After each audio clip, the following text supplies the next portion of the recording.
it's my privilege to introduce Seth Vargo to you. Seth has been a member of the DevOps community since before I knew what DevOps was. And he's a software engineer and open source advocate, very strong open source advocate at HashiCorp. Some of you may know him from co-authoring O'Reilly's Learning Chef. Obviously, he's been very passionate in the open source community. And when he's not writing software, I'm told that he talks to groups of developers like us. So we're thrilled to have him here all the way from Poland last night. Thanks so much, Seth, and welcome.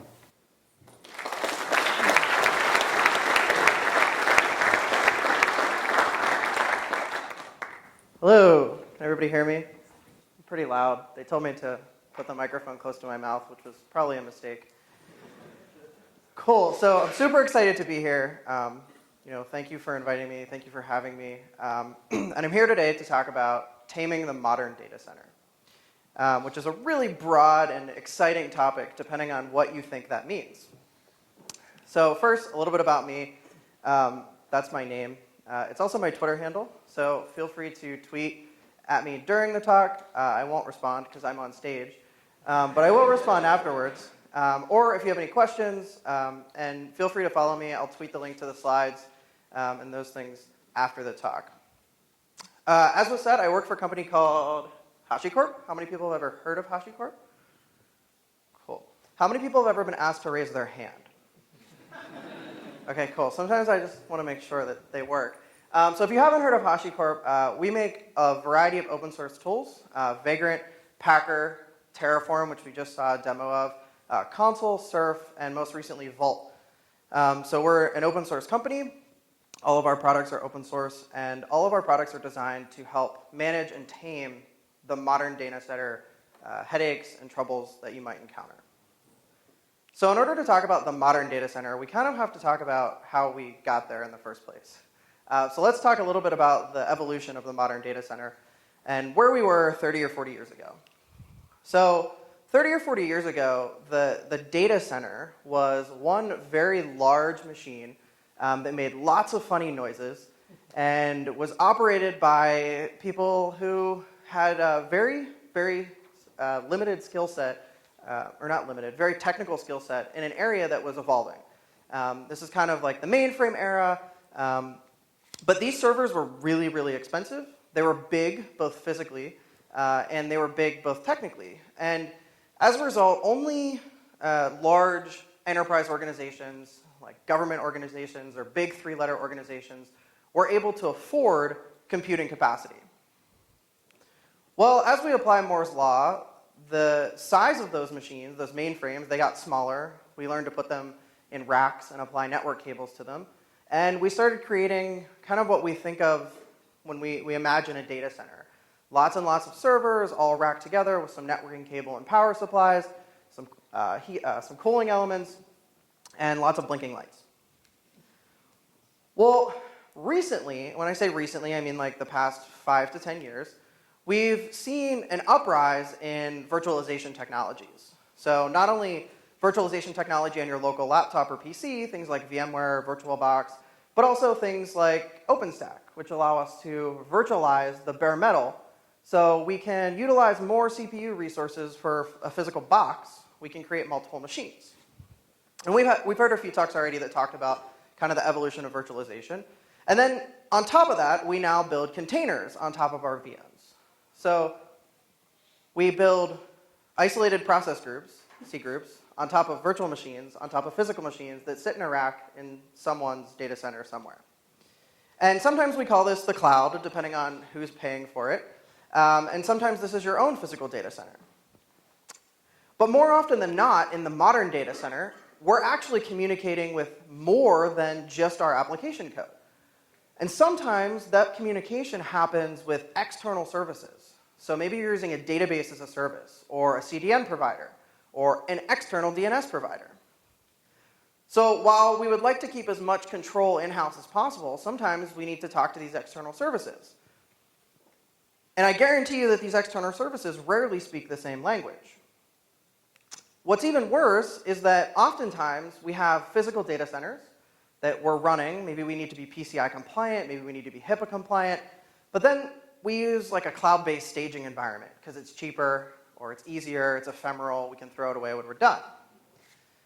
But the problem is that the bare metal doesn't speak the same exact language as those cloud instances. And the cloud instances themselves, they speak different languages, whether you're using something like EC2 or GCE. So the problem is that the modern data center looks a lot like this. It's not just containers, it's not just VMs, but rather the proliferation and combination of all of them. And maybe we're running bare metal here and there because we have to, or it's legacy, or maybe we're running VMs because we haven't fully migrated to something like Docker or just general containers. And then we're also communicating with cloud-based services. Cloud-based services that might provide us things like infrastructure as a service, software as a service, platform as a service. And we also might be operating on different OSs. So we might be operating on OS X, we might be running Windows, we might be running Linux, or worse, some combination of all three. And we know that Windows does not speak the same language as Ubuntu. It's in fact very different.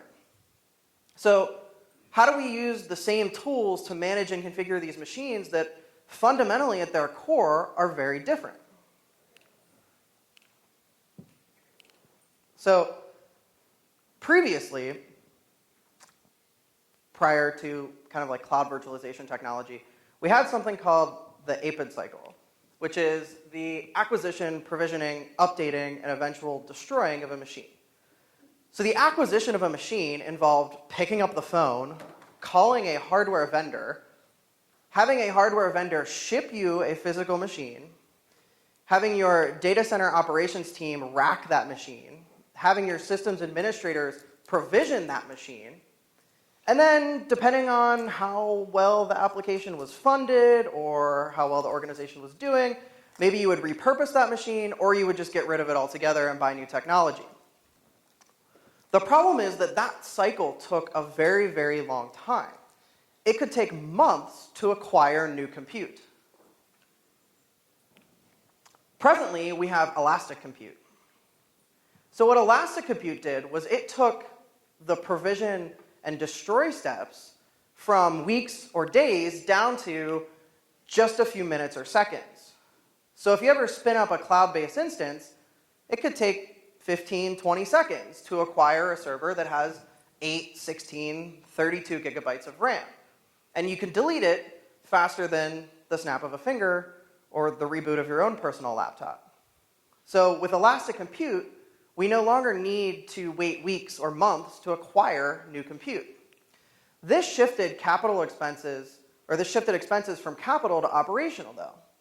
So no longer did we need to spend hundreds of thousands of dollars on physical servers, but now we needed to spend hundreds of thousands of dollars on operators to help manage the amount of servers we had. So it's relatively cheap to acquire compute, but it's relatively expensive to manage that compute. It's complex. This led to what I call the AS era, the IaaS, the CS, and the PaaS. Everybody laughs. What else would you call it?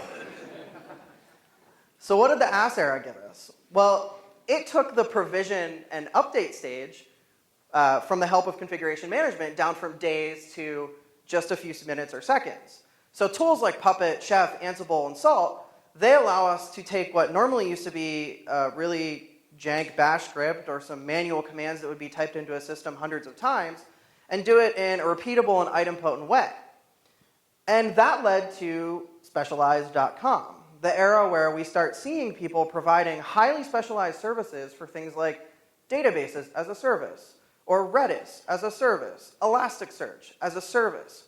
Because it turns out that running those services effectively takes not only a lot of institutional knowledge and knowledge about the product, but it can be done a lot cheaper if you do it at a bigger scale. So for smaller organizations who maybe don't know how to run Elasticsearch in production, it's cheaper to go to specialized.com and pay someone who knows how to run Elasticsearch in production. And at some point, you'll either reach a scale where that's too expensive and you'll run your own cluster, or you'll move to a new technology.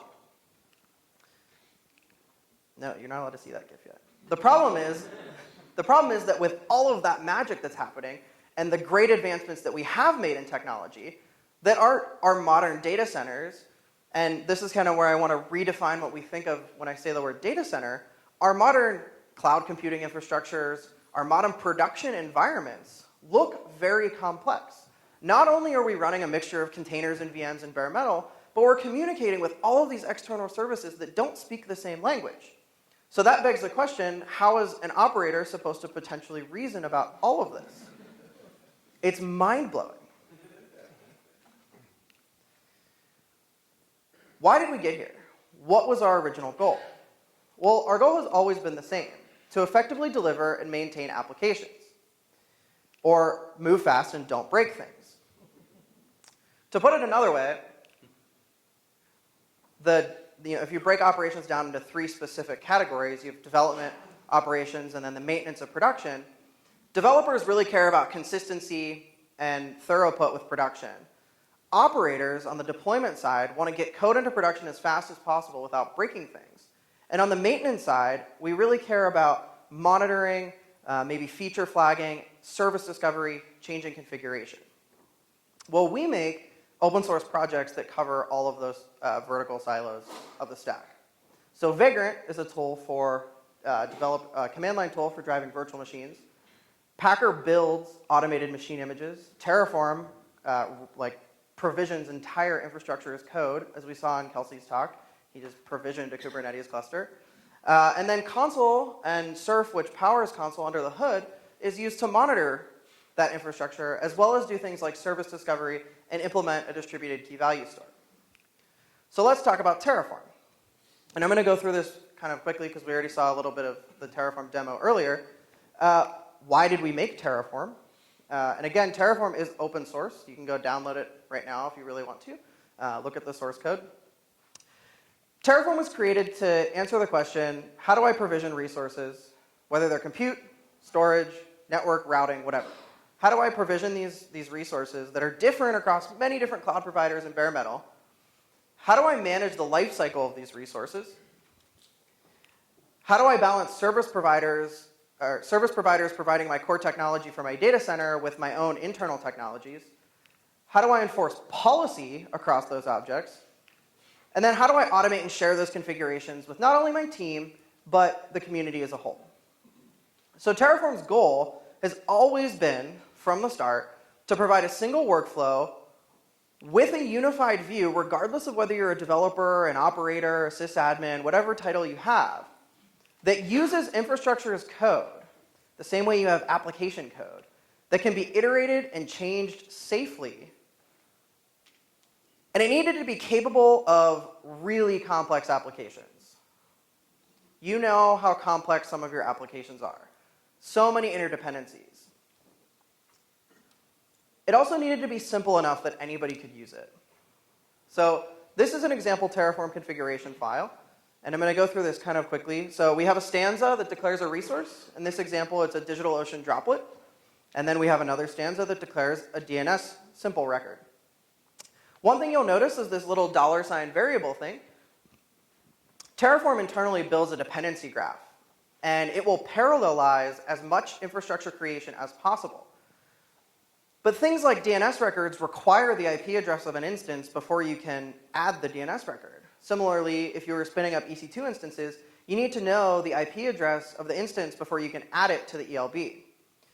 In this way, by declaring variables in line, Terraform knows that the DNS simple record is actually dependent on by the DigitalOcean droplet. So it knows that it needs to create the droplet before creating the DNS record. As you can see, this is a rather human-friendly config. It looks a lot like Nginx configuration, if you're familiar with that. It's called HCL. It's also open source. And it's JSON compatible for non-humans, but our JSON parser actually accepts comments and trailing commas.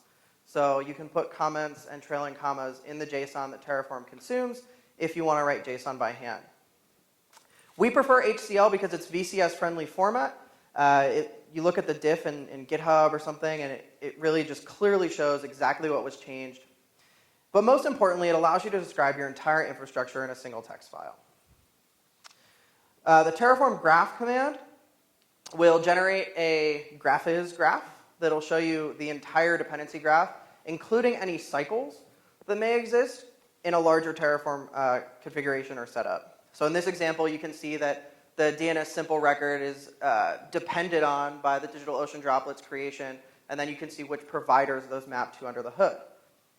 So what is a provider? Well, a provider is a single integration point that exposes or provides a resource. Things like AWS instance, DNS simple record. Providers are like the interfaces to other services. They're like the interfaces to cloud providers or infrastructure providers. They provide a CRUD API, so create, read, update, and delete, and it's completely pluggable for all integrations. So in this way, Terraform kind of acts like layer cake.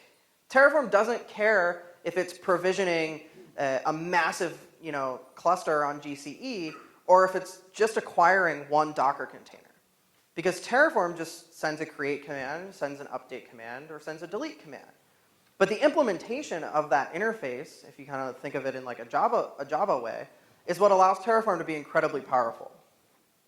And as we saw, it's just, my clicker is not happy. It's one command, Terraform apply, which will execute and create or destroy or update the required infrastructure. And Terraform has support for a number of cloud providers and external providers, Consul, DigitalOcean, Google, Heroku, Atlas, AWS, and more. And again, it's open source, so if there's something that you want support for that isn't on the list, you can write your own module for it, we can bring it into core, or you can just open source it and maintain it on your own. We already saw Terraform plan, but Terraform plan will show you exactly what Terraform is going to do given the current state of your remote cloud provider or your remote infrastructure. The plus sign means it'll create something, the minus sign means it'll delete it, and a little tilde squiggly means that it's going to alter some attribute or attributes on the resource. So there are certain attributes that we know because we provided them, and then there are certain attributes that are computed that Terraform can't know the value of until after, in this example, DigitalOcean's API returns those values.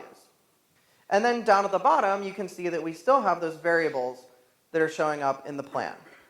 We can save the output of this plan as an executable plan and execute it at any point in time. Terraform plan shows you what will happen. It explains certain actions. We're working on a better explain engine. But most importantly, it allows you to see and visualize what changes are going to happen to your infrastructure before you do. So previously, we didn't have any of this. But there's still some degree of uncertainty in what happens once that machine is running. So let's talk about future ops, managing tomorrow's infrastructure. So tomorrow's infrastructure is going to be immutable. You can disagree with me, but I think that we are headed towards immutable infrastructure. I also think that the definition of immutable infrastructure changes depending on who you talk to. So let's talk about mutable infrastructure. With mutable infrastructure, each time you deploy a change, the confidence that that change is equivocal on the machine decreases.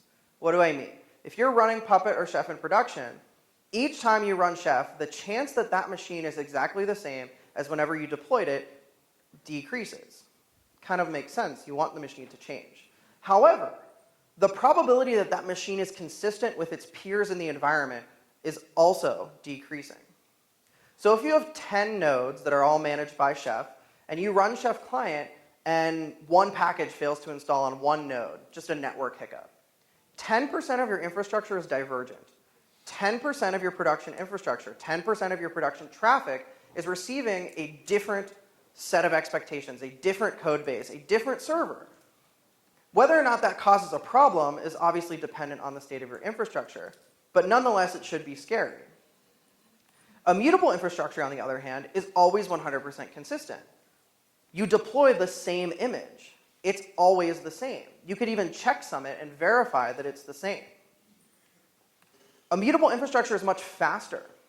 There are some Chef client runs that I've seen that have taken 45 minutes to an hour to complete. Immutable infrastructure is the amount of time it takes to bring up a new AMI, or the amount of time it takes to bring up a DigitalOcean droplet. It increases our parity with production. The problem is that creating immutable infrastructure images requires automation. And this is where Packer comes into play. So Packer gives us machine images. And I know what you're thinking, yuck, machine images. Why have we generally been against machine images, golden images, if you will? Well, 10 or 20 years ago, golden images used to be the way. The problem is that they were quarterly, unchanged, and blessed images. There were only 2 or 3 people who had the keys to the kingdom to be able to make the golden image and roll out the golden image. It was a very time-consuming process. It was very painful for everyone involved. It was very difficult for a developer to get something upstream. Changes were incredibly slow and frustrating, but the biggest problem was that the tooling was nowhere near mature as it is today. We have modern configuration management to thank for that. Configuration management changed the way we configure machines. So my favorite quote in the entire presentation is this: operations without machine images is like applications without binaries. You would never compile your Go code or Java code on a production server, so why would you compile your production infrastructure in production? What do I mean? If we look at the application lifecycle, you take source code and you pull in some external libraries. Eventually, you get a binary out on the other side. If for some reason one of those libraries changes and is no longer compatible, maybe an API changed, your binary fails to build. CI doesn't pass, that version never gets uploaded, it never gets deployed.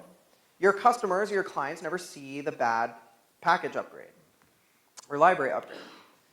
The mutable server lifecycle, we want to go from a new server to a ready server, but there are a number of things that can go wrong. What if a package changes? What if the network goes down? What if configuration management has changed in a negative way? All of these things lead to failure scenarios. The problem is that those failure scenarios are occurring in production. So if for some reason a package is accidentally upgraded to a new version on 50% of your production nodes before you catch it, all of a sudden someone needs to be woken up in the middle of the night to go fix that, and it's a quite painful experience. With the machine image lifecycle, our goal is still the same, to go from a new server to a ready server. With Packer, we push all of the configuration management to build time. So what does that mean? We're not getting rid of Chef or Puppet or Ansible or Salt. We're just changing the phase of the deploy in which they happen. So the same way you compile your application code using a CI server or a CD server, Packer compiles your production infrastructure.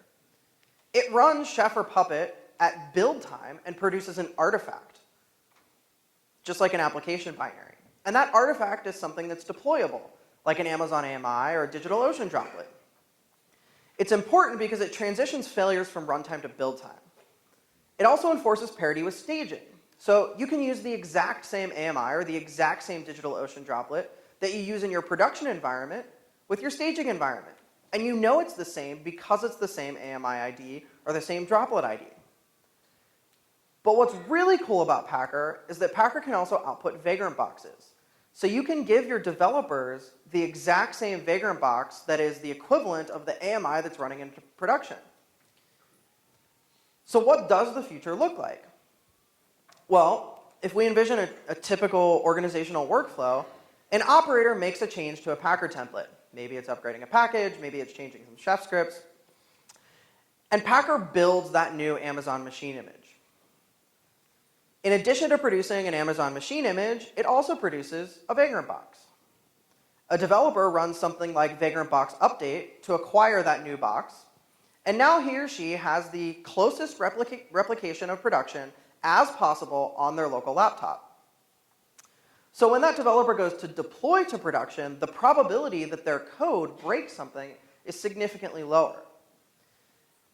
And now we know we're never going to have 100% production parity. This allows us to get as closely as possible.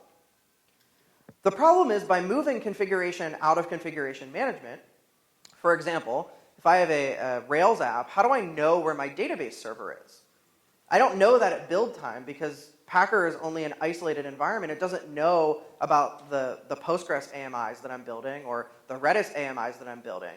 So how do we configure all of that at runtime?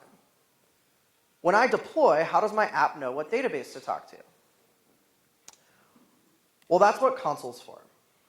So Consul gives us service discovery via both an HTTP API and a DNS API. So what does that look like? Well, once a node is joined to the Consul cluster, it's given a name, or a tag. In this example, I'm given the web-front end. So let's just say, hypothetically, I have 2 web front-end nodes. Consul exposes a DNS interface that allows me to query for all of those nodes that have the name web front-end. So if we look at the result here, the response from the dig request is 2 A records to 2 different IP addresses. These are 2 nodes that are each running the Consul agent. They have registered themselves with Consul, and they're saying, hey, I'm a web node, send me web traffic. And we do the same thing for our database nodes, and we do the same thing for our Redis nodes and our Elasticsearch nodes. And we can apply tags, and there's a lot more filtering that I'm not going to dive into too deep here, but I'd be more than happy to talk to you or give some more demos afterwards. But what's really great about Consul is that in addition to service discovery, because this is service discovery at its finest, we have host and service level health checks. So what does that mean? Well, if I issue that same dig query and one of those web nodes is reporting itself as unhealthy, it won't show up in the results. That means if you use a tool like Consul template, which is used to watch Consul for changes in edge triggering using long polling, what you get is, in this example, I have a Consul template that's reading this example file, and it's outputting kind of a partial HA proxy config. If I have these 3 web nodes, and I'm going to simulate one of them being down, so I'm going to turn off the web server service on one of these web nodes, what will happen is Consul template will actually reload, seeing that one of those web nodes is now no longer healthy. And you can execute an arbitrary command, like reload nginx, reload HA proxy, so that bad traffic never goes to an unhealthy node. And if we restart that web node, as soon as it reports itself as healthy again in the Consul cluster, Consul template will re-add that node to the list of nodes. It can start receiving traffic again. Lastly, Consul implements a distributed key value store that is great for like one-off configurations, and it's accessible via both the API and the command line. So here's a simple curl request that just shows putting arbitrary data to the Consul cluster. And you write everything to the v1 API point. And this is writing the key foo with the value bar. If we ask for that key back, you'll notice that it doesn't come back as bar. This is something that's misleading. It's actually base64 encoded bar. So when you read the values back out, you do need to base64 decode them. So I promised I would do a demo, so I'm going to in the few minutes that I have left here. So what I have here is a really bad resolution. Let's try this one. Cool. So what I have here is the Consul web UI, which is also free and open source. You can see I have 1 Consul node and 3 web nodes with 6 checks, 6 passing checks. So I have web 0, web 1, and web 2. What I want to show is what happens whenever one of these nodes becomes unhealthy. So over here, I'm going to run Consul template. And in this example, I'm using dry mode, so it's going to output to standard out instead of outputting to a file.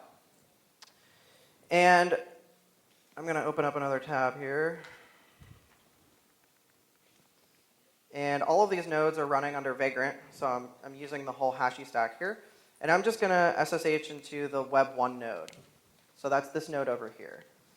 And let's see if I can fit all this stuff on screen at once. So I'm going to stop nginx, which would basically simulate a failure. And you can see that over here, it reloaded. So this is the little caret that shows that Consul template received the change.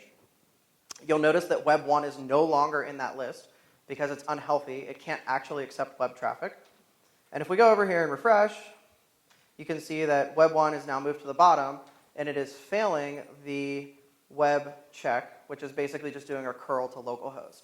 This is a user-defined check. You can see what it is there. It's really just curl localhost. And if I were to re-add this node, so if I were to start this back up, you can see it happened almost instantly. It's now back in the cluster, or back in the load balancer, and it can receive traffic again. So lastly, if we want to actually look for these nodes, we can search for them. And I don't have the local DNS server set up, so I have to specify where they're coming from. But if I dig for web nodes, you can see that we get a response, and there are 3 web nodes, 3311, 3310, and 3312. And I could SSH into any one of these at any given time. And if we go back to the web UI now, you can see that this check is now passing. All of our services are healthy. So at a very high level, that was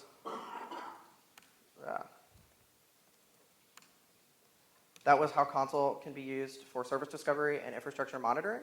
So we believe in tying them very closely together because they're incredibly integrated. So with something like Consul, not only do you get service discovery, but you get monitoring and automatic failure and automatic recovery from failure as well. Thank you.